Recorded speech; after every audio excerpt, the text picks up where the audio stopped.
እንደምን ከረማችሁ? ክርስቶስ ጌታ ነው። ያው ስለ ጌታ ስለ መድኃኒታችን ስለ ኢየሱስ ክርስቶስ የኛ ጌታ ሐሳብ ነገረ ክርስቶስ እያጠናን ያለ ነው። ባለፈው ሳምንት የክርስቶስን ማንነት ያየን ነበር። የኢየሱስ ማንነት ሁለት ማንነቶች አሉት። ፍጹም ሰው ደግሞ ፍጹም አምላክ ነው የሚል መጽሐፍ ሲያስተምሮ እናውረታለን። ስለዚህ የክርስቶስ አምላክነት ላይ ሰፊ ጭብጦችን አይተናል። የክርስቶስ አምላክነት የሚያሳዩ መጽሐፋዊ ማስረጃዎች እንዳሉ አይተናል። መለኮታዊ ስሞች፣ ባህሪያት፣ ስራዎቹና አምልኮ ደግሞ የመለኮትነቱ ጉልህ ማረጋገጫ ነው። መለኮታዊ ባህሪያቶቹም ልክ እንደ ቅድመ ህልውና ያለው ዘላለማዊ አምላክ መሆኑ፣ ሁሉን አዋቂ መሆኑ፣ በሁሉ ስፍራ መገኘቱ የመሳሰሉት ሌላ የመለኮትነቱ ማረጋገጫ ነው። መለኮታዊ ስራዎቹ ብለንም በተለይ በመፍጠር ስራ ኃጢአትን ይቅር በማለትና በፈራጅነቱ በጉልህ የሚታወቁ ማንነቶቹ ናቸው። ደግሞም አምልኮ መቀበሉን የክርስቶስ አምልኮን መቀበል በምድርም እያለ ደግሞ በሰማይም 24 ሽማግሌዎች እልፍ አላፋት መላእክት ለስሙ የሚሰግዱ መሆኑን መጽሐፍ ይነግረናል። ሌላው አንስተን የነበርነው ያልጨረስነው ፓርት ዛሬ የሚቀጥለው የክርስቶስ ሰብአዊነት ነው። የዩኒቲ ኦፍ ክራይስት የምንለው የክርስቶስ ሰብአዊነት ትምህርት የሚያረጋግጠው የዘላለም የእግዚአብሔር ልጅ አምላክነቱ ሳይለወጥ ወይም ደግሞ ሳይቀነስ በእውነት ሰው መሆኑን የሚያሳይ ነው። ቃልም ስጋ ሆነ የሚል ሀሳብ ነበር ያነሳነው። ይህ ትምህርት ለማዳን ስራ በጣም ወሳኝ ነው። ለአማላጅነት ለመካከለኛ ስራው በጣም ወሳኝና አስፈላጊ ነገር ነው። ደግሞም ለክርስቲያና ሕይወት መሰረት ነው። የክርስቶስ ፍለጋ እንድንከተል ክርስቶስ ሰው መሆን አስፈልጎት ነበር። በሰብአዊነት ተገልጧል። ስለዚህ የክርስቶስ ሰብአዊነት መጽሐፋዊ ማስረጃዎቻችን ምንድናቸው ብለን ጥቂት ሀሳቦች አይተን ነበረ። አንደኛ ስጋ መሆኑ ነው። በዮሐንስ ወንጌል ምዕራፍ 1:14 ላይ ቃልም ስጋ ሆነ ስለሚል ስጋ ሆኗል። ሳርክ የሚለውን የግሪክ ቃል አይተን ነበረ። አካላዊ ስሜታዊና ተሞክሯዊነት የሚያመለክት ወይም ደግሞ የዘላለሙ ቃል በሰው መካከል በስጋና በደም ተካፍሎ መኖሩን የሚያመለክት ነው ብለን ይህን ሀሳብ አይተን ነበረ። በተለይ ከመሰለ ይሄ የክርስቶስ ኢየሱስ ማንነት መሰለ ሳይሆን ሆነ። ቃልም ምንድነው? ስጋ ሆነ። የኖስም ትምህርት ምንድነው? ኢየሱስ ሰው የሚመስል ስጋ ለብሶ ነበረ እንጂ ሰው አልነበረም የሚል ትምህርት ስለነበረ ሰው ሆነ። ቃልም ስጋ ሆነ፣ አማኑኤል ሆነ። በስጋና በደም ተካፍሎ በእኛ መካከል አድሮ ሙሉ ሰብአዊነት ነበረ ነው። የኖስም ክፍል የሆነው ዶስም እንደሚያስተምረው አለ ኢየሱስ መንፈስ እንጂ እውነተኛ ስጋ አልነበረውም ብሎ እንደሚያስተምሩ ሳይሆን ኢየሱስ ክርስቶስ አካል የሚዳሰስ አካል የሚፈስ ደም እና የሚራብ ስጋ ነበረው፣ እንደ ማንኛውም ሰው ነበር የሚለውን አይተን ነበረ። መለኮታዊ ትሕትናውን ደግሞ አይተናል። ቃል ስጋ ሲሆን ከአብ ጋር መተካከልን መቀማት እንደሚገባ ነገር ሳይቆጥር በምስሉ እንደ ሰው ተገኝቶ በሰው መካከል ተመላልሷል። የእግዚአብሔርን ታላቅ ትሕትና ያሳየን ጌታ ነበረ ብለን እነዚህን ሀሳቦች በስፋት አይተን ነበረ። በተለይ ከሰው ልጆች ጋር ያለው አንድነት በዕብራውያን ምዕራፍ 2 ላይ በስጋና በደም መካፈል መሆኑን አይተናል። ምክንያቱም ይሄ ዋነኛ ጭብጥ ምንድነው ስንል ወካይ ሰብአዊነት ያስፈልግ ስለነበረ ብለን ነበር። ታይታችሁ ነው። በሁሉ ነገር ወንድሞቹን መምሰል ነበር። በሁሉ ነገር ወንድሞቹን ሊመስል ነበር፣ ኃጢአት በስተቀር በሁሉ ነገር ይመስል። ሁለተኛ ነሳነው ደግሞ የሊቀ ክህነት ብቃት እንዲኖረው ስጋና ደምን ተካፍሎ በእኛ መካከል ማደር ነበር። ምክንያቱም መካከለኛ ሊሆን የሚችለው ሰው የሆነ መለኮት ሰው በእግዚአብሔርና በሰው መካከለኛ መሆን የሚችል ስለሆነ ደግሞም የማዳን አስፈላጊነት መገለጫው የክርስቶስ ኢየሱስ የምትክ ሞትን ለመሞትና ቤዛ ለመሆን ክርስቶስ ሰው መሆን ነበረበት የሚለውን ሀሳብ አይተን ጨረስ ነው። ዛሬ ከድንግል መወለድና ያለ ኃጢአት መኖሩን እናያለን። ሌሎችን ሀሳቦች አጭር ጸሎት እንጸልይ። ጌታ እንዲያስተምረን። የተባረከ አምላካችን እግዚአብሔር ሆይ ይህን ቀን ባርከ ስለሰጠህን አንተ ደግሞ በመካከላችን በመንፈስ ስላለ እጅግ አድርገን በጌታ በኢየሱስ ክርስቶስ እናመሰግናለን። እግዚአብሔር ሆይ በዚህ ቀን ደግሞ እንድታስተምረን ጥበብንና እውቀትን እንድትገልጥልን የቃል መገለጥ በእያንዳንዳችን ላይ እንዲመጣ አንተን ካወቅን በላይ እንድትገለጥልን ከመታወቅ የሚያልፈውን የክርስቶስን ፍቅር ማወቅ እንድንችል ለእያንዳንዳችን ይህን አብሮት እንድትሰጠን እንጸልያለን። ለሰሜን ለተናጋሪም ጸጋ ምሰጥ የጸጋ አምላክ በመካከላችን በክብር እንድትመላለስ ጸልይ። ሁሉን ላንተ ክብር አሳልፎ የሰጠው በጌታ በኢየሱስ ክርስቶስ ስም አሜን። የክርስቶስ ሰው መሆንን ስናስብ ሰው የሆነበትን ክስተትና በምድር ላይ ሲመላለስ ደግሞ ኃጢአት አልባ መሆኑን የሚያሳየን ሐሳብ ትንሽ ለማየት ሞክራለን። ሰው ነበረ፣ እንዴት በስጋና በደም እንደተካፈለ እንዳየን ሁሉ ከድንግል መወለድና ያለ ኃጢአት መኖሩ ደግሞ ለክርስትና እጅግ መሰረታዊ የሆኑ አስተምሮቶች ናቸው። ኢየሱስ በስጋና በደም ሊካፈል ቃል ስጋ ሲሆን እንዴት ነው የተወለደው? የክርስቶስ ኢየሱስ በስጋ በምድር ላይ መመላለስ እንደኛ በስጋና በደም ተካፍሎ መመላለስ እንዴት ነበር የሚለው መጽሐፍ ቅዱስ ግልጽ አስተምሮ ያስቀምጣል። በጣም የሚገርማችሁ በስጋና በደም መካፈልና በእኛ መካከል መገኘት ብቻ ሳይሆን በእኛ መካከል ሲኖር ምን ነበረ? ኃጢአት አልባ ነበር። ኃጢአት የለሽ ምን ማለት ነው?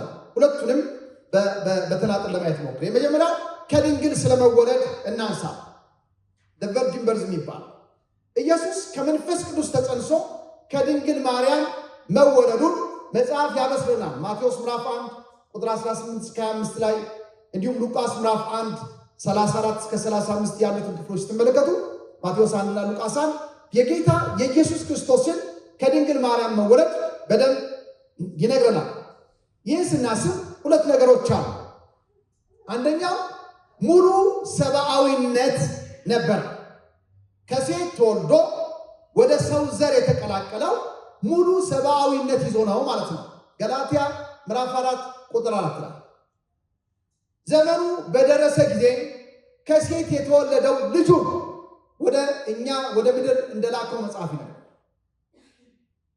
ስለዚህ በምድር በእኛ መካከል ሲመላለስ ከድንግል ማርያም ተወልዶ የመጣው ኢየሱስ ሙሉ ሰብአዊነት ነበረው ማለት ነው። ጎደሎ አልነበረም። ሙሉ ሰብአዊነት ስንል ስጋ ነበረው፣ ነፍስ ነበረው፣ መንፈስ ነበረው ማለት ነው። ሙሉ ሰብአዊነት ነበር። ሁለተኛው ከድንግል ማርያም መወለድ ሲመለከቱ መለኮታዊ ተነሳሽነት ነበረው። ምን ማለት ነው? መለኮታዊ ተነሳሽነት ነበረው ስንል ካጀማመሩ ከተፈጥሮ በላይ የሆነ እንጂ በስጋዊ ፍላጎት ብቻ የሆነ ክስተት አይደለም። ከድንግል ማርያም መወለዱ ማርያም ስለፈለገች የተወለደ አይደለም ነው እንዴ? አይደለም። በትንቢት የተነገረው እግዚአብሔር ከዘላለም ያሰበውና የወሰነው አማኑኤል እንዲሆን ቃል ስጋ እንዲሆን እግዚአብሔር ልጁ ወደ ምድር ሲልከው አነሳሹ ይሄ ክስተት እንዲከናወን የፈቀደውና ያደረገው ራሱ እግዚአብሔር ነው። አሜን ነው። እግዚአብሔር ነው ያደረገው። አጀማመሩ ከተፈጥሮ በላይ የሆነ ክስተት ነው። ማርያም አሁን ጸንሳለሁ ከዛ ወልዳለሁ ብላ ነው። እንዲያው መልአኩ መጥቶ ሲነግራት እንኳን እንዴት ይሆንልኛል? ይሄ ሊሆን አይችልም ማለት እኔ ወልድ አላውቅም ማለት እሷ የምታውቀው ባዮሎጂካል የሆነውን ክስተት ብቻ። በወንድና በሴት ተራክቦ መካከል እግዚአብሔር መባዛትን ስላደረገ ሰው የሚመጣው ሰው ሆኖ የሚከሰተው በዚህ መንገድ ብቻ ነው። ይሄ የማርያም እውቀት ነው፣ የብዙ ሰዎች እውቀት ነው። ይህ ክስተት ግን መለኮታዊ ክስተት ነው። ሃሌሉያ! ይሄ እንዲሆን የፈቀደው እግዚአብሔር ነው። የሚገርማችሁ ተአምራት ለእኛ እንጂ ለእግዚአብሔር ምኑ ነው? ሰው ወደዚህ ምድር የመጣበት ክስተት መለከቱ እግዚአብሔር አዳምን ከምን አበጀ ይላል? ከምድር አፈር አበጀ። ተመልከቱ፣ የመጀመሪያው አዳም ከአፈር ተበጅቶ መጣ። ሴትን ደግሞ እግዚአብሔር ከጎን አጥንት ወሰደና ሴት አድርጎ ሰርቶ መጣ። ምንም የወንድና የሴት ተራክቦ አልተደረገም። አያችሁ፣ ተአምራት ለእኛ እንጂ ለእግዚአብሔር ምኑ ነው? ከዛ ሰውን ደግሞ ቀርበ ብዙ ተባዙ ምድር ሙሏ ሲል ደግሞ በወንድና በሴት መካከል በሚደረግ ግንኙነት ሰው እንዲባዛ እግዚአብሔር ይህን ተአምር ደግሞ ሰው ውስጥ አለ። ቀጣና አራተኛው ክስተት ግን ይሄ መለኮታዊ ተአምራት ያለበት ያለ ወንድ ፈቃድ ኢየሱስ ክርስቶስ በስጋና በደም ተካፍሎ በሰዎች መካከል እንዲመጣ አማኑኤል እንዲሆን እግዚአብሔር የፈቀደበት ነገር ይሆናል። እንዴት? የልዑል አምላክ ሃሌሉያ። ስለዚህ የክርስቶስ ኢየሱስ በስጋ መምጣት መለኮታዊ ጣልቃ ገብነት ያለ ይህ መለኮታዊ ልጅነቱ ሳያጠፋ እውነተኛ ሰው እንዲሆን ያደረገ ክስተት ነው። ተመልከቱ፣ ቃል ስጋ ሲሆን መለኮት ቶታሊ አልጠፋም። መለኮት ሳይጠፋ በጣም የሚገርመኝ የቆላስይስ ምዕራፍ 2:9 ላይ ያለው ነው። የመለኮቱ ሙላት በሰውነቱ ተገልጦ ይኖራል። ካቶሊኮይ ቋሚ ነዋሪ ነው። ተመልከቱ እንግዲህ መለኮት ሰማይና ምድርን የፈጠረ የሁሉ ነገር መገኛና ሶርስ የሆነ ጌታ ውስን በሆነ በስጋና በደም የተካፈለ በሰው ቅርጽ ባለ ኢየሱስ በሚባል ውስጥ በሙላት ምን አደረገ? አደረ። እንዴት ሆነ ስትሉ ይህ የመለኮት እጅ ነው። ለእኛ ነው ከባዱ እንጂ ለእግዚአብሔር ቀላል ነው። ይህ እንዴት ይሆንልኛል? አዎ በሰውኛ አይሆንም። የልዑል አምላክ ኃይል ግን ይሄን ማድረግ ይችላል። አይገርማችሁ? ለእኛ ድነት እግዚአብሔር በኃይል ነው የተሳተፈው። እግዚአብሔር አብ፣ እግዚአብሔር ወልድ፣ እግዚአብሔር መንፈስ ቅዱስ። ስለዚህ ሙሉ ሰብአዊ ነበረ። መለኮታዊ ተነሳሽነት ወይም ጣልቃ ገብነት ያለበት ውልደት ነው። ታዲያ በስጋና በደም የተካፈለው ኢየሱስ በስጋ መወለዱ ብቻ ሳይሆን በምድር ላይ ሲመላለስ ክርስቶስ ያለ ኃጢአት ነበር። ሲንለስ ኃጢአት ያልነካው ኃጢአት የሌለበት ጌታ። ይህም በተመለከተ ሁለት ትልልቅ ክርክሮች ይደረጋሉ በስነ መለኮት ዓለም ውስጥ። ኢየሱስ ክርስቶስ በምድር ላይ በነበረበት ዘመን ሊበድል ይችል ነበር ወይስ አይችልም የሚል ክርክሮች ይነሳሉ። በአንድም በሌላ የሚነሱ ክርክሮች ናቸው። ፔካቢሊቲ እና ኢምፔካቢሊቲ የሚባለው ሊበድል ይችላል ወይስ አይችልም? አይ ሊበድል ይችል ነበር፣ አይ አይችልም የሚሉ ከፍተኛ ክርክሮች አሉ። ሁለቱም የየራሳቸው ሙግት ያቀርባል። ሊበድል ይችል ነበር የሚሉት ፔካቢሊቲ የሚባለው ይህ ወገን ምንድነው የሚለው? ኢየሱስ ሊበድል ባይችል ኖሮ ፈተናው እውነተኛ አይሆንም ነበረ። የቀረበለት ፈተና ለሰይጣን የቀረቡት እነዛ 3 ፈተናዎች እውነተኛ ፈተናዎች ናቸው። ስለዚህ ፈተናዎቹ ቀርበዋል። ሊበድል ይችል ነበረ። እኛም ለመምሰልና ለእኛ ምሳሌ ለመሆን የመበደል እድል እያለው ነገር ግን በፈቃዱ እንዳልበደለ ይከራከራሉ። ክርስቶስ ኢየሱስ በማንነቱ በምድር ላይ ሲመላለስ የቀረበለት ፈተና ነው። ፈተናውንም ለማድረግ ቢፈልግ ሊያደርገው ይችል ነበር። ግን ለእኛ ምሳሌ ሊሆንልንና ኃጢአትን ማድረግ ተገቢ እንዳልሆነ ምሳሌ ሊተውልን ኢየሱስ ክርስቶስ የቀረበለትን ፈተና በድል አሸንፎታል። ስለማይችል ሳይሆን እየቻለ አሸንፎታል የሚል ሙግት ነው። ሁለተኛ ሐሳብ ደግሞ እንደዚህ ነው የሚሉት፣ ሊበድል ፈጽሞ አይችልም። ኢምፔካቢሊቲ የሚባለው ይህ ወገን የሚለው ኢየሱስ ፍጹም አምላክ በመሆኑና አምላክ ደግሞ በክፉ ሊፈተን ስለማይችል ያዕቆብ ምዕራፍ 1:13 ጠቅሱና እግዚአብሔር በክፉ አይፈተንም የሚለውን ያነሱና ፈጽሞ ሊበድል አይችልም። በኔቸሩ በማንነቱ መለኮት በክርስቶስ ውስጥ በሙላት ስላለ ኢየሱስ ሲወለድም ያለ ኃጢአት ስለነበር ፈተናው ከውጭ ቢመጣም ውስጣዊ ባህሪው ግን ለኃጢአት ምላሽ የሚሰጥ አይደለም የሚል ሁለት ምክንያቶች ይነሳሉ። እንግዲህ ክርስቶስ ያለ ኃጢአት መኖሩ መሰረታዊ የመጽሐፍ ቅዱስ አስተምሮ ምንድን ነው? ዓላማውና ትርጉሙ ማየት ነው። እነዚህ ክርክሮችን በአእምሯችሁ ያዙና መጽሐፍ ቅዱስ እንደሚል 3 መሰረታዊ ጭብጦችን ላነሳላችሁ ፈልጋለሁ። የመጀመሪያው የክርስቶስ ያለ ኃጢአት መኖር ትርጉሙ ምንድን ማለት ነው? መጽሐፍ ቅዱስ ቢነግረን ይህን ሐሳብ ግልጽ እንዲያደርግልን ምን ማለት ነው? ያለ ኃጢአት መኖር። የክርስቶስ ያለ ኃጢአት መኖር ሲባል ኢየሱስ ክርስቶስ በባህሪው፣ በማንነቱ፣ በንግግሩ፣ በተግባሩ ሁሉ ከኃጢአት ፍጹም ነፃ ነበር ማለት ነው። ያለ ኃጢአት ነው፣ ሲንለስ ነው ምንለው። ኢየሱስ በባህሪው በማንነቱ በንግግሩ ኃጢአት በንግግርም ይደረግል በድርጊቱ ከነዚህ ነገሮች ሁሉ የጸዳ ማንነት ነበር። ከኃጢአት ፍጹም ነፃ ነበር ማለት ነው። ምንም እንኳን ሙሉ ሰው ቢሆንም ኃጢአት አልሰራም። ሙሉ ሰው ስንል ስጋ ነበረው፣ ነፍስ ነበረው፣ መንፈስ ነበረው። እንደ ማንኛውም ሰው ነበር በምድር ሲመላለስ። ግን ኃጢአትን አላደረገም፣ አልሰራም። እንዲሁም በውስጡ የኃጢአት ባህሪ ምን አደረገም? አልነበረም። ምክንያቱም የልዑል ኃይል ሲጸልልለት ያ ከአዳም እየተላለፈ ወደ ሰው የሚደርሰው የኃጢአተኝነት ዝንባሌ ሲንፉል ቴንደንሲ ምንለው በክርስቶስ ውስጥ አልነበረም። የመጀመሪያ አዳም ንጹህ እንደነበረ ሁለተኛውም አዳም ወደዚህ ምድር ሲመጣ ምን ነበረ? ንጹህ። የመጀመሪያው አዳም ንጹህ ቢሆንም በኃጢአት ተፈትኖ ወደቀ።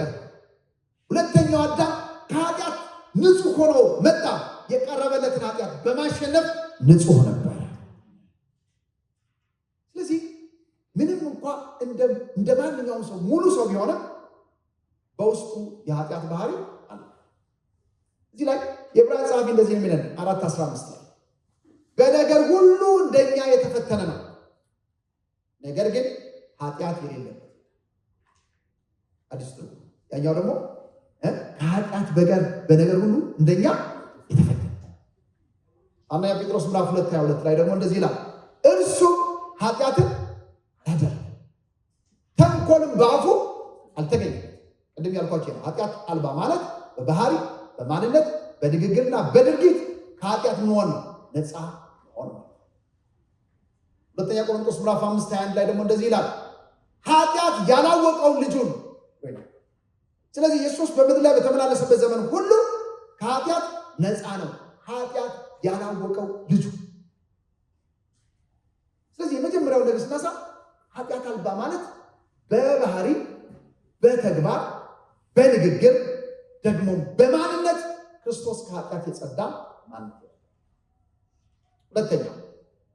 ሁለተኛው የክርስቶስ ያለ ኃጢአት መኖር መጽሐፍ ሳይ መሰረቱ ታዲያ ምንድን ነው ካላችሁ አሁን አንድ ሶስት አንኳር ነገሮች ናቸው። የክርስቶስ ያለ ኃጢአት መኖር መጽሐፍ ሳይ መሰረቱ ፋውንዴሽኑ ምንድን ነው? የመጀመሪያው መሰረቱ መለኮታዊ ባህሪ። በክርስቶስ ውስጥ ያለው መለኮታዊ ባህሪ ኢየሱስ ክርስቶስ ፍጹም ሰው እንዲሆን አድርጓል። ኢየሱስ ፍጹም አምላክ ነው፣ ደግሞ ፍጹም ሰው ነው።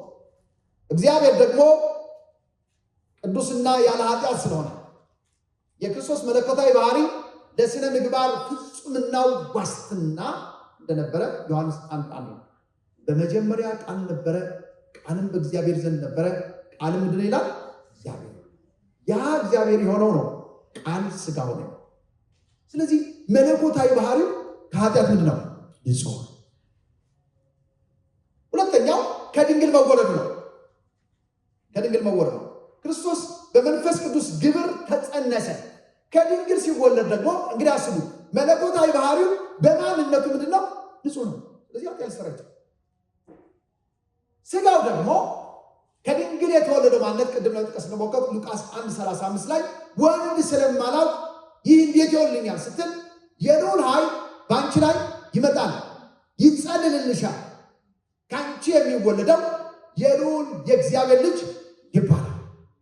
ይህ በኢሳይያስ መጽሐፍ የተነገረው ባለፈው መጀመሪያ ላይ እንዳነሳው ድንቅ መካር፣ ኃያል አምላክ፣ የዘላለም አባት የተባለው የሚወለደው ክርስቶስ ኃጢአት አልባ የሆነ የተወራረሰ ከአዳም የወረደ የኃጢአተኝነት ዝንባሌ የሌለው እንደ መጀመሪያው አዳም ከመውደቅ በፊት እንደነበረው አዳም ፍጹም የሆነ ሰው ነበር። ከአዳም የሚተላለፈው ባህሪ ክርስቶስን አለ። ስለዚህ ክርስቶስ ያለ ኃጢአት ለመኖሩ ዋስትና ወይም መጽሐፍ ሳይ መሰረቱ እንደሆነ አንደኛ መለኮታዊ ባህሪ ነው። ሁለተኛው ከድንግል ማርያም ሲወለድ ፍጹም ከኃጢአት የጸዳ ወይም በአዳም ምክንያት ወደ ዓለም የገባው የኃጢአተኝነት ዝንባሌ ክርስቶስ ምን አላደረገው? አላገኘም።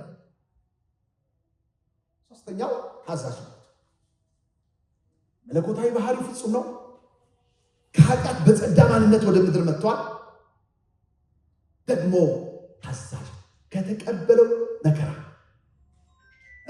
ለእግዚአብሔር መታዘዝን የተማረ ኢየሱስ የአባቱን ፈቃድ በማድረግ እግዚአብሔርን ደስ ያሰኘ ልጅ።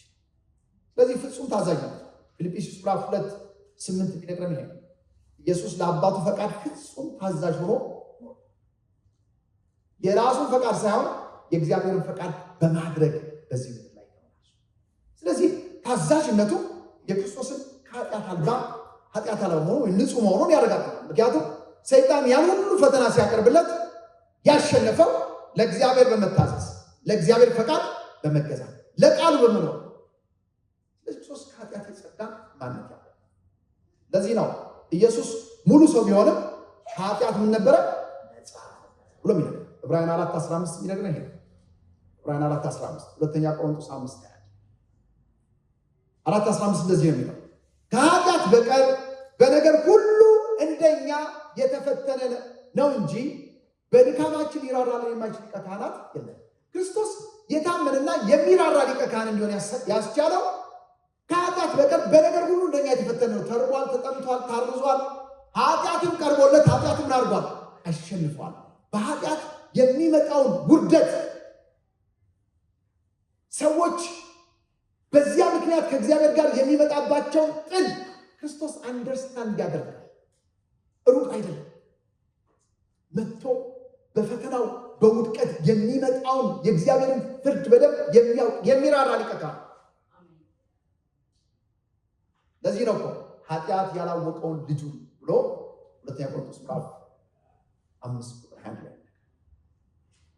ለዚህ ይህን ሀሳብ ለመጠቅለስ ስናነሳ ኃጢአት የሌለበት መሆኑ አልተፈተንም ማለት አይደለም። በደንብ መሰመር ያለበት ኢየሱስ ክርስቶስ ኃጢአት የሌለበት መሆኑ አልተፈተነም ማለት አይደለም። በእውነት ምን አድርጓል? ተፈትኗል። ሂዱና ማቴዎስ ምዕራፍ 4:1-11 ተመልከቱ። 3 ትልልቅ ፈተናዎች ዛሬ ሰው ሁሉ የሚወድቅባቸው ትልቁ ትንሹ የሚንከባለልበት ኃጢአት ክርስቶስ ፈትኗል። የባለጠግነት ጥያቄ፣ የክብር ጥያቄ፣ የእንጀራ ጥያቄ ክርስቶስ ተጠየቀ። ሁሉም ሰው የሚወድቅ ይሄ ነው። ወይ በእንጀራ ያወድቃል አንዳንዱ፣ ወይ በክብር ወይ በባለጠግነት ይወድቃል። ይሄ የሰይጣን ኦልድ ፋሽን ፈተና የማይለወጥ መጽሐፍ ውስጥ የሚለኝ ነው። ዓለምና በዓለም ያለውን አትውደዱ አለና በዓለም ያለው የዓይን አምሮት፣ የሥጋ ምኞት፣ ስለ ገንዘብ ነው። ሁሉም በቃ ኢየሱስ ክርስቶስ ኃጢአት አልባ ነው ስንል አልተፈተንም ማለት በእውነት ተፈተነ። ነገር ግን በምንም አይነት ሁኔታ ለኃጢአት እጅ አልሰጠም። ሃሌሉያ! ፍለጋውን የተልን ጌታ ስላልተፈተነ ሳይሆን ኃጢአትን ማሸነፍ የሚችል ማንነት አለ። ውስጣዊ ማንነቱ መለኮት፣ ኃጢአት የለሽ ባህሪ የተላበሰ በስጋው በንጽህና ወደ ምድር የመጣ በሚቀርብለት መፈተን ለእግዚአብሔር በሚታዘዝ ማንነት የሚመላለስ። ዛሬ እኮ እኔና እናንተ በውስጣችን የእግዚአብሔር መንፈስ አለ። እስኪ አሜን በሉ። ማሸነፍ የምንችልበት የልጁ ኢየሱስ ደም ከኃጢአት ሁሉ ምን አድርጎናል? ያነጻን ሰዎች ነን። ዛሬ የሚፈታተንንን የኃጢአተኝነት ዝንባሌ የምናሸንፍበት ደግሞ የእግዚአብሔር ሰይፍ፣ የእግዚአብሔር ቃል፣ የጸጋ ጉልበት ተሰጥቶ፣ ስለዚህ ፍለጋውን ከተከተልን ከኃጢአት በጸዳ ማንነት መኖር ይቻላል። ሰበብ አንፍጠር። የሚሞት ስጋ ተሸክሜ ምናምን ለምን ሮሜ 7 ላይ ትከርማላችሁ? ሮሜ 8 ተሻገሩ እንጂ በክርስቶስ ኢየሱስ ላሉት አሁን ኩነኔ የለባቸውም። እስኪ አሜን በሉ ባካችሁ። በክርስቶስ ኢየሱስ ያለው የሕይወት መንፈስን ከኃጢአትና ከሞት አርነት አውጥቶናል። እኔና እናንተ አርነት የወጣን ህዝቦች ነን። እንዴት እንደገና ለባርነት ቀንበር ትያዛላችሁ ብለው ኮጻፍ ይሄ አርነት የወጣ ሰው እንደገና ቀንበር ይገባል። ለዚህ ለሞት በዘተ ሰውነት ማን ይለየኛል ነው ይላል። እየተንቀዳቀልን እንኖራለን። እኛ አልፈነዋል። እስኪ ያልፈዋለሁ በሉ ባካችሁ። ሃሌሉያ! በሚሻገር ማንነት በእግዚአብሔር ክብር የተሻገረ ሰዎች ሁላችሁ የኃጢአት ፈተና የለም አይደለም እያልኳቸው ያለው እንኳን እኛ ክርስቶስን ተበትኗል። አባታችን ኃጢአትን እንዳሸነፈ እኛም ማሸነፍ የምንችልበት ጸጋ አለ። ሰይጣን ኦልድ ፋሽን ፈተናችን ነው። ሁሌ ፈተና ይሄ ነው። የክብር ጥያቄ፣ እንጀራ ጥያቄ፣ የዝና ጥያቄ ነው የሚነግረን። እነዚህ ጥያቄዎች ነው ደጋግሞ የሚጠይቃቸው በተለያየ የጥያቄ ስልት። አረ ፔዳጎጂ አንድራጎጂ ምናምን እንላቸዋለን። እነዚህ ጥያቄዎች አሉ እና ስጠይቁ እውነት፣ ሐሰት፣ ዳሽ ሙላ፣ ምርጫ፣ አዛምዳ ያለው ጥያቄ እኮ ነው። እያገላበጠ በዚህ አድርገህ ትጠይቃለህ። ሰውየው በደንብ ተረድቶታል ወይ ነው። ሰይጣን ሁሌ እያገላበጠ ነው። በዚህ ሲለቁበት ያኛውን ገልበጥ አድርጎ በዚህ ያመጣዋል፣ ደግሞ በዚህ አድርጎ ያመጣዋል። በደንብ ያጠና ሰው ይመልሰዋል። ብታገላብጥም አውቃለሁ። በደንብ አሜን ወርባ። የክርስቶስ መንፈስ በእኛው ሲኖር ሰይጣን እያገላበጠ ሲመጣ እኛም ኪራንተ ሰይጣን ለእግዚአብሔር ለአምላክ ስገድ ተብሎ ተጽፏል። እንድንሰግድለት የሚገፋን በርካታ ነገሮች አሉ። ክርስቶስ ከኃጢአት ነፃ ሆኖ እንደኖረ እኛም በነፃነት ልኖር ክርስቶስ ነፃ ወጥቷል። ፈጥናችሁ እንደገና በሌላ ቀንበራት እያስወጣች ይህ የመዋል ፍጽምናው ታውቃላችሁ፣ ነውር የሌለው በግ። ሃሌሉያ! በጣም የሚገርመው መጽሐፍ ቅዱስ እንደዚህ ነው የሚለው እኮ ዮሐንስ ወንጌል ምዕራፍ 1:29 ላይ ዮሐንስ የሚመጣውን መሲህ ሲጠባበቅ ቆየና መንገድ ጠራጊ ሆኖ መጣ። እየጠረገ ሄደ። ብዙዎች ተከተሉት። አንተ ማን ነህ ብለው ጠየቁት። ስለ ራሱ አንተ ኤልያስ ነህ አይደል? መሲሁ ነህ አይደለው? አንተ ማን ነህ? እኔ በቃ ምድረ በዳ የሚጮህ ሰው ድምፅ ነኝ። ከኔ በኋላ ይመጣል የጫማውን ጥፍር ንፈራ የማይገባኝ ከኔ የሚበረታ ብርቱ የሆነ ከኔ በኋላ እየመጣ ነው። ማን ነው? ሰው ሁሉ ባትመሲያ አየው ኢየሱስን። ይኸው የዓለምን ኃጢአት የሚያስወግድ የእግዚአብሔር ነው። ሃሌሉያ! ተቀላችሁ ኢየሱስ ክርስቶስ ፍጹም ጌታ፣ ንጹህ ጌታ ስለሆነ ኃጢአትን ለማስወገድ ብቃት ያለው አምላክ ሆነ። ይህ ነው እውነቱ። የሞራል ልዕልና ያለው ጌታ፣ የእግዚአብሔር በግ፣ ነውር የሌለው በግ፣ የዓለምን ኃጢአት የሚሸከም እንዲሆን ያስቻለ በግ። እሱ የመጀመሪያው አዳም በወደቀበት ውድቀት ያልወደቀ ያሸነፈ። ሁለተኛው በአንዱ አዳም ምክንያት ኃጢአት ወደ ዓለም ዘው ብሎ ገባ፣ ሞት ወደ ሰው ሁሉ ደረሰ። በአንዱ በክርስቶስ ኢየሱስ በኩል ደግሞ ጽድቅ ወደ ሰው ሁሉ መጣ። እርሱ በሰራው ጽድቅ እኛ የእግዚአብሔር ጽድቅ እንሆን ዘንድ ሃሌሉያ! እንደዚህ አድርጎ ነው የመጣው። እሱ ሰራና እኛ ነፃ ወጣ። ሶስተኛውን አስተዋጽኦ የክርስቶስ ያለ ኃጢአት መኖር ዓላማው ታዲያ መጽሐፍ ቅዱስ ኮንክሪት የሆኑ ዓላማዎች ነው። በጣም ጥልቅ የሆኑ የክርስቶስ ያለ ኃጢአት መሆን ዝም ብሎ አይደለም። ኃጢአት አልባ ነው። ከኃጢአት የእሱ ማንነት ከፍ ማድረግ ብቻ ሳይሆን ትሩፋት ስላለው ከዛ የሚወጣ የከበረ ነገር አለ ለእኛ የሚጠቅም። አንደኛው ለኃጢአት ፍጹም መስዋዕት ለመሆን ነው። ክርስቶስ ኃጢአት አልባ የሆነው ስለ ኃጢአታችን መስዋዕት ሆኖ ለመቅረብ ፍጹም መሆን ያስፈልጋል። በብሉይ ኪዳን ዘመን አንድ ሰው ስለ ኃጢአት መስዋዕት የሚያቀርብ ከሆነ ነውርና እድፍ የሌለው በግ ማቅረብ ነበረበት። እና ጴጥሮስ በጣም በሚገርም ቃል ነው አንደ ጴጥሮስ ምዕራፍ 1:19 ነውርና እድፍ እንደሌለው እንደ በግ ደም በክቡር የክርስቶስ ደም እንደተዋጃችሁ ታውቃላችሁ። ታውቃላችሁ የተዋጀው እኔና እናንተን ከኃጢአት ባርነት ነፃ የወጣ ነው። ስለ ኃጢአታችን ንጹህ የሆነ በግ፣ የእግዚአብሔር በግ፣ ኃጢአትን ለማስተስረይ ብቃት ያለው በግ፣ የእግዚአብሔር በግ ኢየሱስ ክርስቶስ። ለዚህ ነው ታርደሃልና ከነገድና ከቋንቋ ተብሎ የተነገረለት እኮ ንጹህ በግ፣ እንከን የሌለው በግ፣ እግዚአብሔር የተቀበለው መስዋዕት። ወገኖች የክርስቶስ ያለ ኃጢአት መሆን አንደኛው ነገር ይሄ ነው። ለኃጢአታችን የቀረበልን መስዋዕት ፍጹም የሆነ መስዋዕት፣ ፍጹም መስዋዕት እንዲሆን አድርገው። ሁለተኛው የእግዚአብሔርን ጽድቅ ለመፈጸም ነው ክርስቶስ ኢየሱስ ያለ ኃጢአት የሆነው። ሕጉ ታውቃላችሁ፣ ሰውን ሕጉን በመጠበቅ ባቃተው ቦታ ኢየሱስ ሕጉን ፍጹም አድርጎ ጠብቆታል። የሰው ልጆች በአዳም መተላለፍ ምክንያት የዚህ ዓለም አስተሳሰብ ስለሚስባቸው የእግዚአብሔር ሕግ ተሰጥቷቸው ሳለ እንኳ ሕጉን በየዕለቱ ያደርጉ ነበር፣ ይተላለፉ።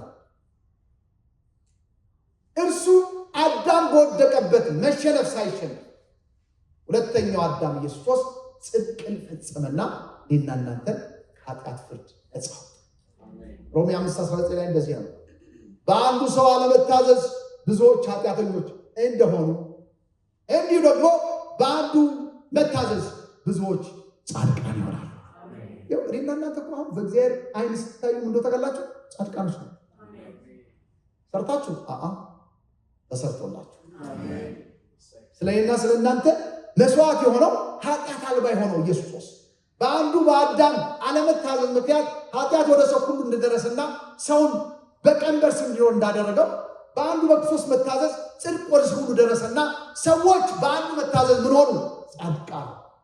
እስኪ እኔ ጸድቄአለሁ በሉ። ጻድቃን።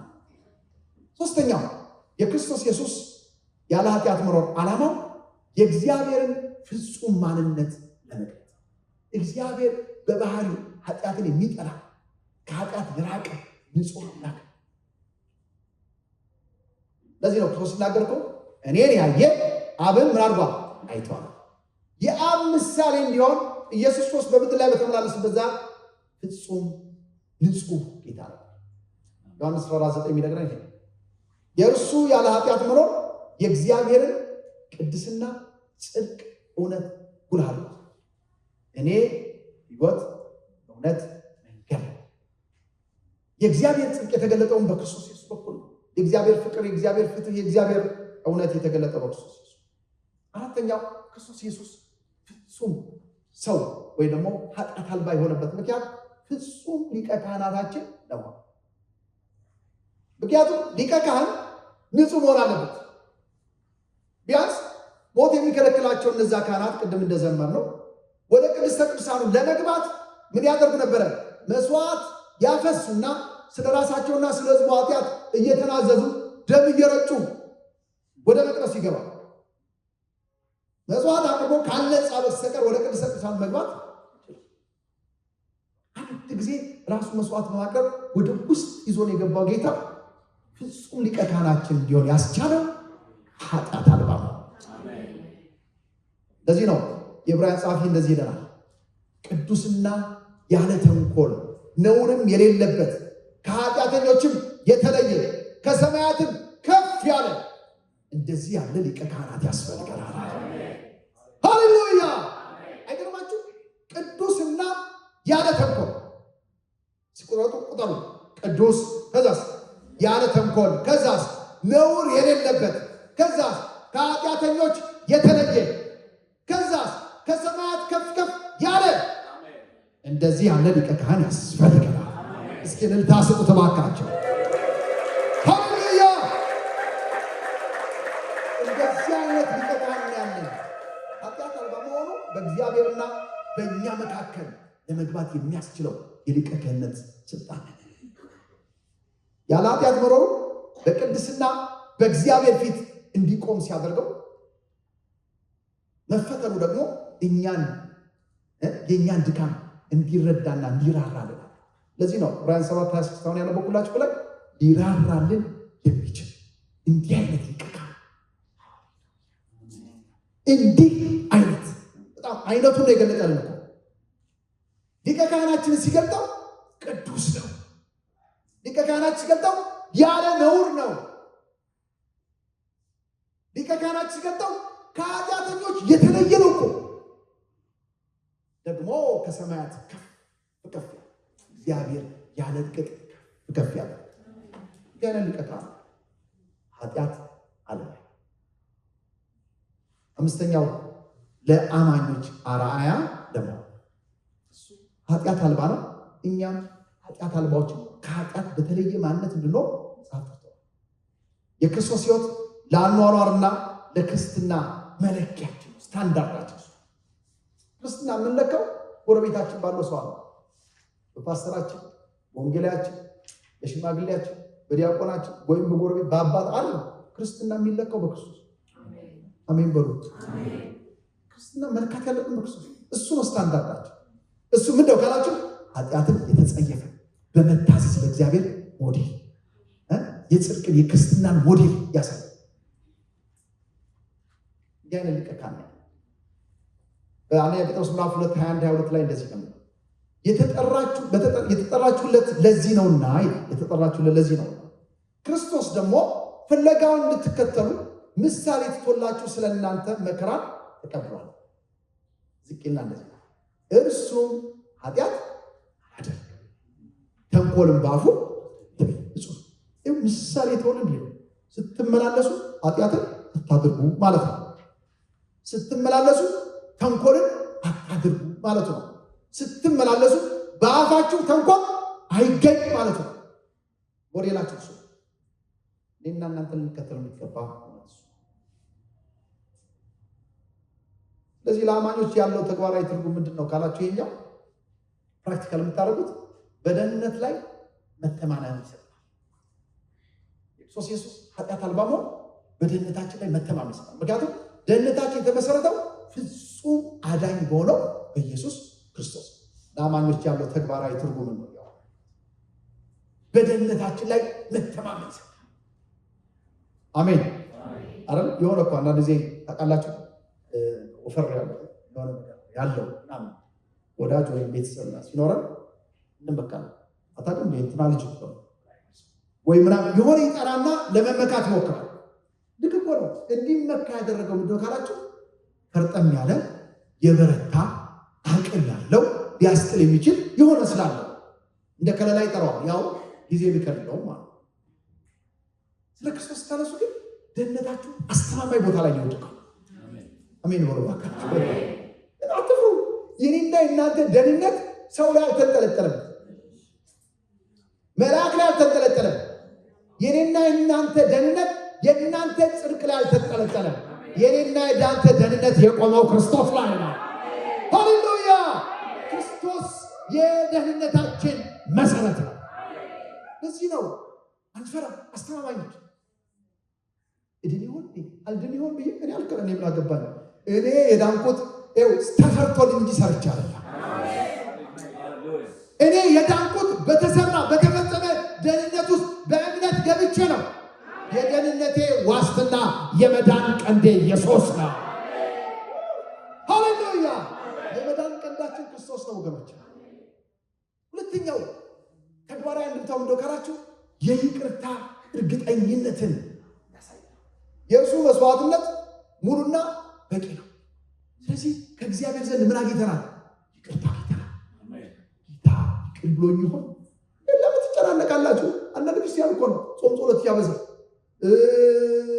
ጌታው ያንዴ ያደረኩትን አቀር ጊዜ ነው የሚናዘዘው። ለምን ትደክማላችሁ? አንድ ሚስጥር ይግባችሁ። ክርስቶስ ስለ አንተ ኃጢአት አልባ የሆነው በእግዚአብሔር ፊት በጽድቅ ትታይ ዘንድ ነው። ስለዚህ የኃጢአት ይቅርታ አግኝተናል። ኃጢአት አይገዛችሁም። በክርስቶስ ኢየሱስ ላሉት አሁን ሁነኔ የለባቸው በሉ ሲባካቸው ሁነኔ የለባችሁ። በቃ ነፃ ወጥተሃል። የትናንትናውን ትዝታ የሳባችሁ ጠላት ደግሞ ያቀብላችኋል። የረሳችሁትን ያቀብላችኋል። ከሳባችሁለት እሱ ችግር አለ። ገመድ ከሳባችሁለት ይገፋላችኋል። እኔና እናንተ በትናንትናው ትዝታ ሳይሆን ማንም በክርስቶስ ቢሆን አዲስ ፍጥረት አዲስ በሆነ ማንነት ለመኖር ክርስቶስ ኃጢአት አልባ ሆነ። ሶስተኛው ለቅድስና መጠራት።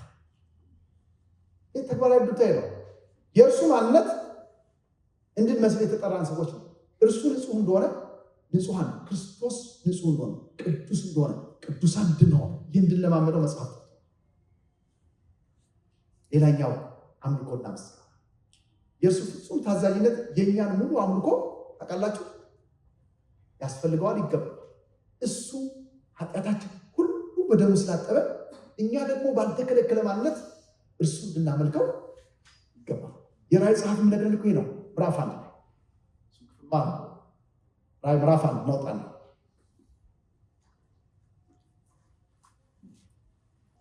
ቁጥር 4 ጀምሮ ዮሐንስ በእስያ ላሉት ለሰባቱ አብያተ ክርስቲያናት ካለውና ከነበረው ከሚመጣውም በዙፋኑ ፊት ካሉት ከሰባቱ መናፍስት ከታመነው ምስክር ከሙታን በኩል በምድር ነገሥታት ገዥ ከሆነው ከኢየሱስ ክርስቶስ ጸጋና ሰላም ለእናንተ ይሁን።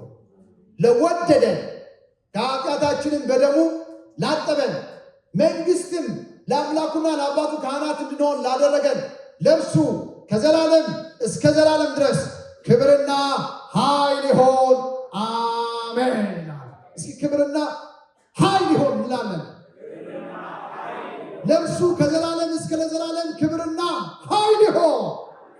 እልልታና ጭብጨባ አስገቡለት። ለዚህ ጌታ ክብር ይገባዋል። ሃሌሉያ። ለወደደን ከኃጢአታችን በደሙ ላጠበን መንግስትና ለአምላኩ ለአባቱ ካህናት እንድንሆን ላደረገን ለእርሱ ከዘላለም ከዘላለም ክብር ይሁን አሜን። ታውቃላችሁ ክርስቶስ ኃጢአት አልባ ሆኖ እንዲህ አይነት የከበረ ነገር በሕይወታችን ሲያደርግ አለማምለክ አይቻልም። አለማምለክ አይቻልም። የእውነት እላችኋለሁ እውነተኛ አምልኮ የሚመነጨው የክርስቶስን ማንነት ከማወቅ ክርስቶስ ያለ ኃጢአት መኖር ለክርስትና መሰረታዊ ትምህርት ነው። ያለ እርሱ ቅድስና ቤዛነትም የለም። ያለ እርሱ ለእኛ የሚቆጠር ጽድቅ የለም። ያለ እርሱ የደህንነት ተስፋ የለም። ስለዚህ እውነተኛ አምልኮ እንዲኖረን የክርስቶስ ውበትና ማንነት ጠልቆ ሊገባል። ወደ ሶስተኛው ሀሳብ ነው። ሶስተኛው መጀመሪያው የክርስቶስ ማንነት ስናነሳ ያነሳነው ሀሳብ ድንግል ማርያም ተወልዷ ኃጢአት አልባ ነበረ። አሁን ደግሞ በሰው ልጅ ሕይወት ተሞክሮ ውስጥ ሙሉ ተሳትፎ አድርጓል። ክርስቶስ ሰው ነው እያልኳቸው ፍጹም ሰው ነው። ግን ሰው ሲሆን ከኃጢአት የጸዳ ማንነት ያለው አምላክ ነው። አካላዊ ተሞክሮ ነበረው። ክርስቶስ ሰው መሆኑን የሚያረጋግጥልን ምክንያት የተሳሳቱ ትምህርቶች ስላሉ ኢየሱስ እውነተኛ የሰው አካል እንደነበረው የሚያመለክቱ መጽሐፍ ቅዱሳዊ እውነቶች አሉ። ማርቆስ 15 35 37 ነው። ርቦታል ማቴዎስ 4:2 ላይ፣ ተጠምቷል ዮሐንስ 19 ላይ ቁጥር 28፣ ደክሞታል ዮሐንስ 4:6 አንዴ መለኮት ይደክመዋል። ደክሞት እንደኔና እንደናንተ ሰው ነበር ዮሐንስ 4:6 ላይ ስላቸዋል። በዚያም የያዕቆብ ጉድጓድ ነበረ፣ ኢየሱስም መንገድ ከመሄድ ደክሞ ይላል። መንገድ ሲሄድ ማለት ከዚህ ተነስታችሁ ስቴዲየም ሄዳለሁ ብትሉ ሲደክማችሁ መንገድ ላይ አረፍ ስትሉ ደከመኝ እንደምትሉ ማለት ክርስቶስ ተጉዞ ደክሞታል። ደግሞ ስቃይ ተቀብሏል፣ ሞቷል፣ ነፍሱን ሰጠ፣ ሞቷል። የክርስቶስ ሞት በተመለከተ ሳስተምሮች ያሉ ሰው አልገባም። ስለ ትንሣኤ ሲነገር አይ ኢየሱስ እኮ አልሞተም ነበረ፣ መስቀል ላይ እያለ በቃ ራሱን ስቶ ነበረ፣ ከዛ ወርዶ የሞተ መስሏቸው አንስተው ቀበሩት። የመቃብሩ ቅዝቃዜ ትንሽ መታ መታ ሲያደርገው ከተኛበት ነቃ ብለው የሚያስቡ ሰዎች አይ አይደለም፣ የእውነት ነው የሞተው፣ ነፍሱ ሰጠ። መሞቱን የሚያረጋግጠው እኮ ሄደው ምን አደረጉት ይላል፣ ወጋ አደረጉት። ያልሞተ ቢሆን ስሜት ይኖር ነበር። የሮማውያን ባህል ምንድነው? የሄዱና ነካ ሲያደርጉት ድምፅ ካሰማ ጭኑን ይሰብሩታል፣ ሌሎች ይሰብሩታል፣ አጥንቱን ይሰብሩታል፣ ስቃዩን ይጨምራል። ክርስቶስ ግን ወጋ ሲያደርጉት ሄዶ አባት ሆይ ነፍሴን ተቀበል አለ፣ ነፍሱን ሰጠ። ሞት ሞቱም በረከት ነው። ስለዚህ በአካላዊ ማንነቱ ስቃይን ተቀብሏል፣ ሞቷል። የፓሽን ኦፍ ክራይስት ምለው ተገርፏል፣ ተሰቃይቷል። መስቀል መሸከም ደክሞት 10 ጊዜ ወድቋል። ስውር ደቀ መዝሙር ዮሴፍ አርማትያ የሚባለው ሰው አግዞታል፣ መስቀሉ ተሸክሞታል። አሽፎበታል፣ ሰድበውታል፣ ተፍተውበታል። ስሜታዊ ስነ ልቦናዊ ተሞክሮ ነበር። ራብታል እኔ አዝንላቸዋል፣ እረኛ እንደሌላቸው በጎቻቸው አዝንላቸው ቃል ትችላቸዋል። ማቴዎስ 9 አንበብ። አልቅሷል። አልዓዛር ሲሞት አይቶ አልቅሷል። ሉቃስ 19 ላይ በኢየሩሳሌም መጣውን ፍርድ አይቶ አልቅሷል። ስንት ጊዜ ዶሮ ጫጩቶቿን እንደምሰበስባችሁ ወደድ፣ ግን አላወቃችሁም። ወራት እንደሚመጣባችሁ አላወቃችሁም። ልጆቻችሁን አንስተው ይፈጠፍጧችኋል፣ ይገለው ወደታች ጥሏችኋል ብሎ የሚመጣውን ፍርድ አይቶ ክርስቶስ አልቅሷል። ደግሞ ተጨንቋል። ነፍሴ ተጨነቀች። ሰው ስለሆነ እኮ ፍጹም ሰው ከኃጢአት በስተቀር በሁሉ ነገር እንደኛ የተፈተነው የሚራራ ጌታ ያሰኘው ነው። ደግሞ ተነስቷል። አንዳንድ ሰው ኢየሱስ ሲሪየስ ነው ማለት በዚያ ሰዓት ኢየሱስ በመንፈስ ቅዱስ ሐሴት አደረገ ተብሏል። ደስ ብሎት ማህበራዊ ተሞክሮም ነበረው። በምድር ላይ ሲመላለስ የቤተሰብ ግንኙነት ነበረው። ሉቃስ ምዕራፍ 2 ያቻው በጥበብ በቁመት በሞገስ ያድግ ነበርና ከእናቱና ከአባቱ ጋር ይኖር ነበር። እንዲህ ልጅ ጠፋብን እኮ ወዴት ሄደህ ነው ተጨንቀው ሲላቸው በአባቴ ቤት መሆን እንዳለብኝ አታውቁም እንደ ብላም ሲላቸው ከእነሱ ጋር ነበር። ያውቁታል በደንብ ጓደኛ ነበረው፣ ወዳጅ ነበር። ኢየሱስ ይወደው የነበረ ደቀ መዝሙር ሲባል ወዳጅ ነው፣ በጣም ፍሬንድ የቅርብ ምናምን ይባል ነበረው። እንደማንኛውም ሰው ነው። መናቅና መጣልም ገጥሞታል። በኢሳይያስ 53 ላይ ተንበየ ትንቢት ባየነው ጊዜ ደም ግባት የእንወደው ዘንድ ደም ግባት የተጣለ የተናቀ የተጠላ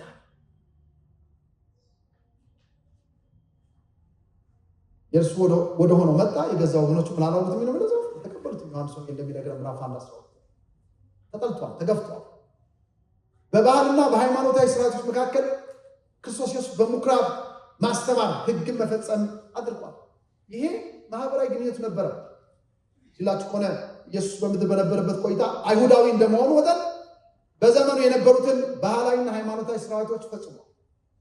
ለምሳሌ በምኩራብ ማስተማርና መካፈል ያለ ወደ ምኩራብ ገባ፣ መጽሐፍ ሰጡት፣ የመጽሐፍን ጥቅል ከፍቶ አነበበ ይለናል። እንደ ልማዱም በሰንበት ቀን ወደ ምኩራብ ገባ። ልማድ ነበረው። በየዕለቱ ይሄ የሃይማኖታዊ ስርዓቶች ይፈጽሙ።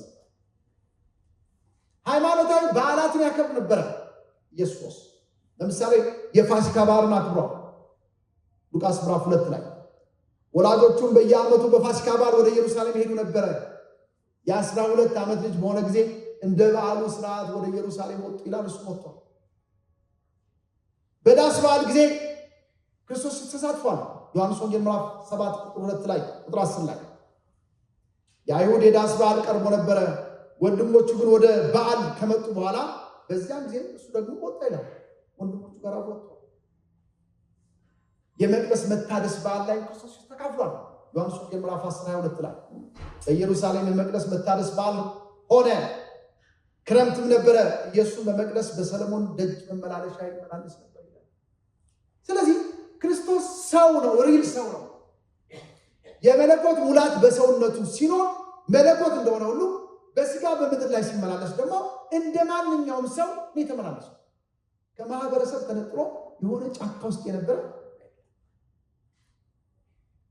እንዲያው እንደ አይሁድ ሰው ሕግን ይፈጽም ነበር። ሕግና ስርዓትን መፈጸም ተገልጧል። ለምሳሌ መገረዝ ተገርዟል። ሉቃስ 2:21 ሊገርዙት 8 ቀን በሞላ ጊዜ ስሙን ኢየሱስ ተጠራ የተባለው ስም ይወጣለት ያን ቀን ተገርዟል። በመቅደስ በመቅረብ ሉቃስ 2:22 እንደሚነግረን እንደ ሙሴ ሕግ የመንጻት ወራት ሲፈጸም በጌታ ፊት ሊያቆሙት ወደ ኢየሩሳሌም ወሰዱት። የመንጻት ወራት ሲጨርስ ወደ መቅደሱ ሄዶ ነበር። የመቅደስን ግብር ከፍሏል። ማቴዎስ ምዕራፍ 17 24 27 ክርስቶስ ግብር ይከፍል ነበር እና ግብር ከፍሉ ለክርስቶስ ግብር አደብቁ ማለት ነው። ክርስቶስ ግብር እንደከፈለ መክፈሉ ከፍሏል። ኢየሱስ ምንም እንኳን ይሄ ማቴዎስ 17 ላይ ታዲያ ምንም እንኳን የቤቱ ባለቤት እሱ ቢሆን የእግዚአብሔር ልጅ እርሱ ቢሆን የመቅደሱ ባለቤት እንዳናሰናክላቸው ይቃላል ከፍሏል። ለጴጥሮስ እንደው ምንድን ነው ያለው? ሂድና አንዲት አሳቴር ታገኛለህ፣ ናፏን ስትከፍተው ከሁለት ነገር ታገኛለህ። ሳንቲም አይደል? ወሰድና ምራል ለአንተም ለእኔም ክፈል። ለሱ እኮ እየነገረው ነው። እኔም ከሄድኩ በኋላ ክፈል። በጣም የሚገርመኝ ግን የአይሁድ ልብስ ስርዓት ነው። ክርስቶስ ሲለብስ እንደ አይሁድ ስርዓት ልብስ ይለብስ ይላቸዋል። በማቴዎስ 9:20 ላይ እነሆም የልብሱን ዘርፍ ነካች የሚል ቃል ሲላቸው ይሄ በዘኍልቍ ምዕራፍ 15 ቁጥር 38 ላይ ማንኛውም አይሁድ ሰው ልብስ ከለበሰ በኋላ በቀሚሱ ጫፍ ላይ የልብስ ዘርፍ እንዲያደርግ ታዟል ይላቸዋል። የእስራኤል ልጆች እንዲህ ብለህ ንገራቸው፣ እነርሱ ለልጆቻቸው ለልጅ ልጆቻቸው በልብሳቸው ዘርፍ ላይ ዘርፍን ያድርጉ። እናንተም ባያችሁት ጊዜ የጌታን ትእዛዝ ሁሉ እንድታስቡና እንድታደርጉ። ይሄ ዘርፍ ዋነኛ ዓላማው ዘርፉን ባዩ ቁጥር ሁሉ ጊዜ ሕጉን ያስላል። የሻማ ሕግ እስራኤል ሆይ ስማ እግዚአብሔር አምላካችን አንድ አምላክ ነው የሚለውን ሕግ፣ የታልሙድን ሕግ፣ 10 ትእዛዛትና የማህበረሰቡን ሕግ እንዲያስቡ ይገፋቸዋል። ዘዳግም 22:12 በምትለብሰው ልብስ በአራት ማዕዘን ላይ ዘርፍ አድርግ። ናቺ ሴት የነካችው ክርስቶስ እንዳይሆን ልብስ ለብሶ ስለነበር፣ ስለዚህ ጠቅለል ስናደርገው ኢየሱስ ክርስቶስ ፍጹም ሰው ነበረ፣ ፍጹም አምላክ። ፍጹም ሰው ሲሆን ከኃጢአት የጸዳ ማለት ነው። ቅድም ያልኳችሁን ትሩፋቶች ለእኛ ለማድረግ ክርስቶስ ከኃጢአት ፍጹም ንጹሕ፣ በመለኮታዊ ባህሪ ኃጢአት ያደርግ ይችላል። በሰውነቱ ከኃጢአት በጸዳ ማንነት የመጣ በምድራዊ ምልልሱ እግዚአብሔርን በመታዘዝ የተመላለሰ ፍጹም ከኃጢአት የጸዳ ማንነት ነበር። ይህ ማንነቱ ለእኔና ለእናንተ በእግዚአብሔር ፊት ጻድቅ ሆኖ ለመቆም ዋስትናችን። እግዚአብሔር የተባረከ ይሁን። እግዚአብሔር የተባረከ ይሁን። ይሄ ለደህንነታችን እጅግ አስፈላጊ፣ ይሄ የክርስቶስን መካከለኛነት ወይም በእግዚአብሔርና በሰው መካከለኛ ሆኖ ለማስታረቅ ብቃት ያለው ሊቀ ካህን እንዲሆን ያስቻለው ይሄ የኔና እናንተ ጌታ መልካም ሞዴላችንና አርአያችን እንዲሆን ያስቻለው። ስለዚህ ኢየሱስ ክርስቶስ ፍጹም አምላክ ነው። ኢየሱስ ክርስቶስ ፍጹም ሰው ነው። ፍጹም ሲሆን ከኃጢአት የጸዳ ማለት ያለው አምላክ ነው።